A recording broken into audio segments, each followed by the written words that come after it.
So the benefits of coming on the 3-month programme, obviously some of the things we've touched on today will be looked at in a lot more depth. So we're looking at the right challenges. So one of the 5 C's is the challenges to help you grow in self-confidence and feel capable and competent. Then is your sense of connection with others to ensure that relationships support and encourage you. And also how to find composure so that you can respond calmly rather than react to thoughts and emotions.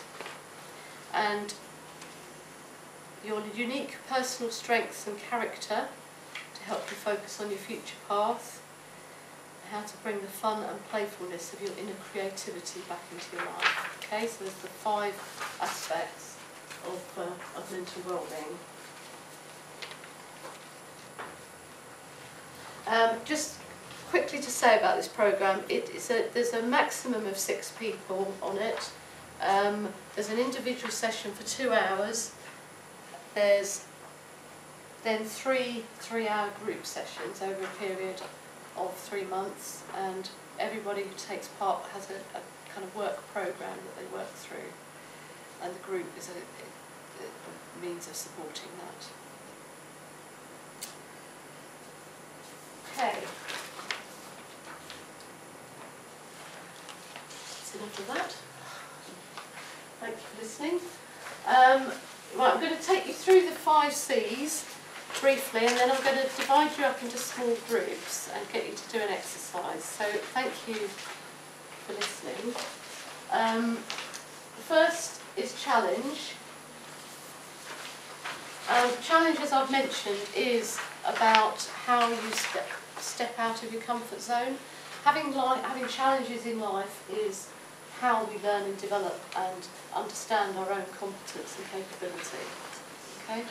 So ways of improving your mental well-being are around kind of regularly setting yourself goals, stepping outside your comfort zone, trying out things that you might not have tried before, extending yourself. I'm just going to go through these fairly briefly because you're going to have more information about them in a minute. Just to say, back onto challenge, if someone's on a low level of mental well-being, challenge can feel really quite scary. You don't want to try anything new, you want to kind of stick to your routine, stay safe. You know, it's difficult to do something new. And if somebody's in a state of mental ill health, the idea of some kind of challenge can be absolutely petrifying. And well, as I know, you can have panic attacks that are very disabling and difficult to manage. So I think depending on where you're at on your scale of mental well-being, you're going to approach challenge on a different way. If you're right up there at the top, you might be climbing Mount Everest, or I don't know, whatever your dream is. If you're on a lower level of mental well-being, you really need to be keeping things smaller and manageable, okay? But that push you just a bit, okay? Connection. Anyone recognise that picture? I just did. I was like, no. So it was a picture from a laughter workshop. So you know, it was a laughter workshop, not yoga, and I wasn't misbehaving. It was a laughter workshop last year. Yeah. So connection, the best thing to hold on to in life is each other. There are different levels of connection that are really important for our mental well-being. One is around the close relationships that we have, okay, supportive, good, positive relationships. The other is about our wider social circle, and that's not about having lots of best friends. It's about being, having social connections. It might be about the people you meet at the bus stop. It might be, the people you know at work. Having a sense of social status. Those things are really important for our mental well-being. When someone's unemployed, made unemployed or redundant, that sense of social connection can feel like it's been taken away, and that is a time of quite high risk. If people become unemployed, high risk of mental ill health, and this is one of the critical things. And often we think, well, I don't really like the people I work with, you know. Do you know what I mean? But actually they are still your social connections. You have a discourse with people that keeps us going. And a sense of belonging. And a sense, absolutely, a sense of belonging. The other thing around connection is giving, and one of the things that comes really high on the well-being stakes is our feeling that we're giving a contribution to others. People come out, apparently, research has shown, people feel happier giving their money to others than they do spending it on themselves. Okay? So I kind of put that under the connection umbrella. Composure, this is the bit about having distance. So, you know, we sometimes get overwhelmed by our thoughts or emotions and can behave and react in response to those. So this is about finding ways of distancing ourselves, watching, you know, and there's lots of techniques around being able to notice your emotions, notice your thoughts, not get so caught up in them that they then end up, we behave in ways that we wish we hadn't. Okay. Some people, you know, I've practiced yoga now for 20 years, although I'm not, and that's given me lots of tools to learn how to do that and other things as well. You don't have to do that. People do it by connecting with nature.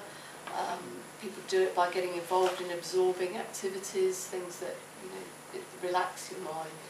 There's lots of different ways of doing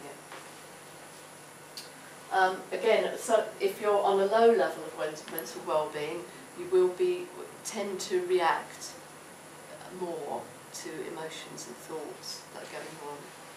Sometimes people are, you know, angry, road rage, or, you know, feel angry or feel emotional or upset at quite small things. Character is around your strengths, skills and resources, and your knowledge of those in yourself, your confidence in your own strengths, skills and resources. I don't know whether that picture illustrates it, but it's my son and his football team, so I just like to put it on there.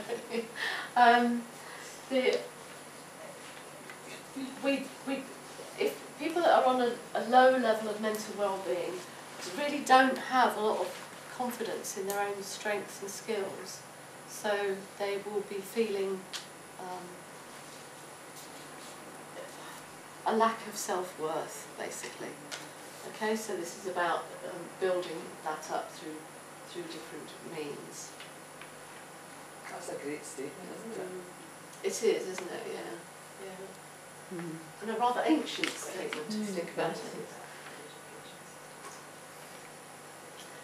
And the fifth C is creativity. And this is not necessarily about being a hugely talented artist. It's about the fun and inspiration and laughter and trying things out and playing, all those sort of elements in our lives. And again, I think that's a very, very powerful quote.